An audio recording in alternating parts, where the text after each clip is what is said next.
Hello, இன்னைக்கு ஒரு evening snacks தான் ஒன்று பண்ணி காட்டலான்னு இருக்கேன். எல்லாரும் ஆத்துல இருக்கிற அன்னைக்கு பண்ணி கொடுங்க, சுட சுட. எல்லாரும் சண்டே இருப்பா மோஸ்ட்லி, அப்படி இல்லைன்னா லீவ் டேஸ்ல பண்ணுங்க, நல்லா இருக்கும். அதாவது கர்நாடகா ஸ்பெஷல் மத்தூர் வடை அங்க ரொம்ப ஃபேமஸ். நமக்கு ட்ரெயின்லாம் கூட கிடைக்கும் பாருங்க, மைசூர்லாம்.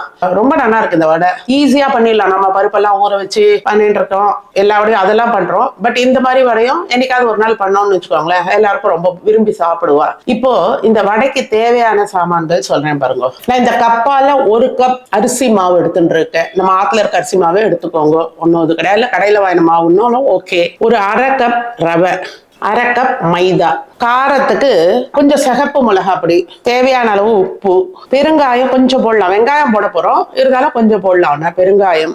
நெய் ஒரு 1 டேபிள் ஸ்பூன் விடலாம். அப்புறம் வெங்காயம் பாருங்க, இதுக்கு நிறைய வெங்காயம் தான் போடணும். நான் இதுக்கு ஒரு பெரிய வெங்காயமா 2 பொடியா கட் பண்ணி வச்சுட்டு இருக்கேன். அப்புறம் கருவேப்பிலைய பொடியா கட் பண்ணியிருக்கேன். ஒரே ஒரு பச்சை மிளகா வாசனைக்காக அது கட் பண்ணி வச்சிருக்கேன். இஞ்சியை சீச்சு வச்சிருக்கேன். பொரிக்கிறதுக்கு எண்ணெய், கலக்கிறதுக்கு ஜலம். அவ்வளவுதான் இதுக்கு தேவையானது. இதை வாழை இலையிலும் தட்டலாம், இல்லை ஒரு பிளாஸ்டிக் கவர்லன்னா அலம்பி தொடச்சி எடுத்து வச்சுக்கோங்க. அது எண்ணெய் தடவிட்டு அதில் தட்டி போட வேண்டியது தான். ரொம்ப ஈஸியான வடை இது. இது பாருங்க, அரிசி மாவு ஃபர்ஸ்ட் போட்டுட்டேன்னா, மைதா மாவு, அடுத்து ரவை, இதுக்கு தகுந்த அளவுக்கு ஒரு 1/2 ஸ்பூனை விட கொஞ்சம் கம்மியா போடலாம். உப்பு கம்மியா தான், பெருங்காயம் தகுந்த மாதிரி, காரம் அவளுக்கு தகுந்த மாதிரி போட்டுக்கோங்க.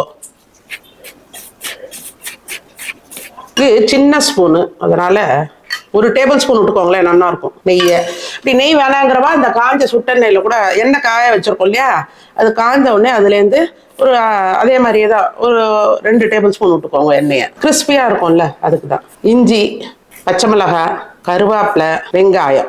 இதுக்கு நிறைய வெங்காயம் போட்டால் நல்லா இருக்கும். இதுக்கு மட்டும் கொஞ்சம் கொஞ்சமா ஜலத்தை விட்டு தட்டுற பதத்துக்கு கலந்துப்போம்.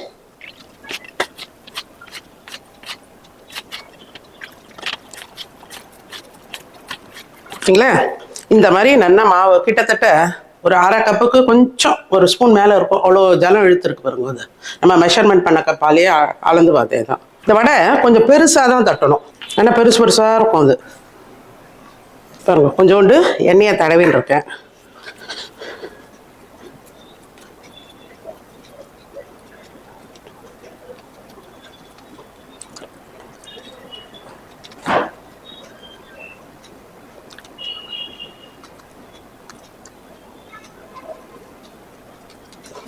பார்த்தீங்களா, கொஞ்சம் தடிமன் இருக்கணும், ரொம்ப தட்டையாக இருக்கக்கூடாது. இந்த மாதிரி தட்டின்னு இருக்கும்.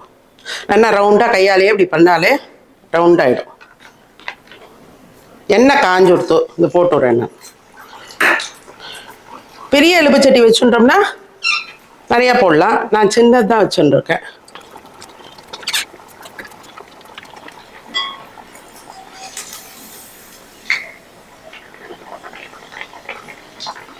எண்ணெய் காஞ்ச உடனே நான் சின்னதாக்கிட்டேன்.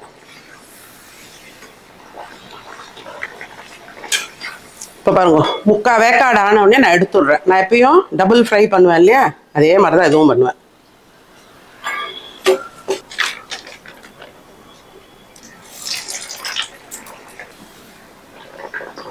நல்ல வெங்காய மணத்தோட ரொம்ப ஜோராக இருக்கும் இந்த வடை. யாராவது கெஸ்ட்டு வந்தால் கூட டக்குன்னு இது பண்ணலாம். இப்போ இந்த ஸ்டேஜில் அது 3/4 வேக்காடு ஆன உடனே முதல் வடையை இதுலேயே போட்டு விட்றேன். இப்போ ரெண்டும் சேர்ந்த மாதிரி வெந்துடும் நல்லா.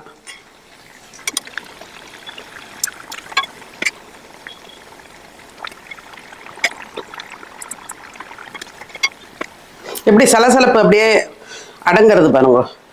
பார்த்தீங்களா, அவ்வளோதான். நல்லா சவந்துடுத்து பாருங்க. வடை எடுத்துடலாம். இப்போ இதே மாதிரியே எல்லா வடையும் தட்டிட்டு காட்டுறேன் உங்களுக்கு. பார்த்தீங்களா, ஒரு 10 வடை தட்டியாச்சு. இப்போ சாப்பிட்றதுக்கு அப்புறம் வரவாளுக்காக ஒரு 4 வடை எடுத்து தட்டுற மாதிரி மாவு வீத்தி வச்சிருக்கேன், சூடாக தட்டி தரலான்னு. மொத்தம் இந்த மெஷர்மெண்ட்டுக்கு 14 வடை கிடச்சிருக்கு. இந்த வடையை நம்ம வெறுமனையே சாப்பிடலாம். நல்லா டிவி பார்த்துட்டு ஈவினிங் உட்காந்து கொடுத்தேன்னு வச்சுக்கோங்க, எல்லாரும் அப்படியே வெறுமனையே சாப்பிடுவா. அப்படி இல்லைன்னா டொமேட்டோ சாஸ் கொடுங்க, இல்லை சட்னி வேணுங்கிறவாளுக்கு சட்னி அரைச்சி கொடுங்க, சூப்பராக இருக்கும். எல்லாரும் அந்த வடையை ட்ரை பண்ணி பாருங்க. எப்படி வந்ததுன்னு கமெண்ட்ல போடுங்க. என்னோட வீடியோஸ்லாம் பிடிச்சிருந்தா லைக் பண்ணுங்க, ஃப்ரெண்ட்ஸ் அண்ட் ரிலேட்டிவ்ஸ்க்கு ஷேர் பண்ணுங்க. சப்ஸ்கிரைப் பண்ணாதால சப்ஸ்கிரைப் பண்ணுங்க. தேங்க்யூ.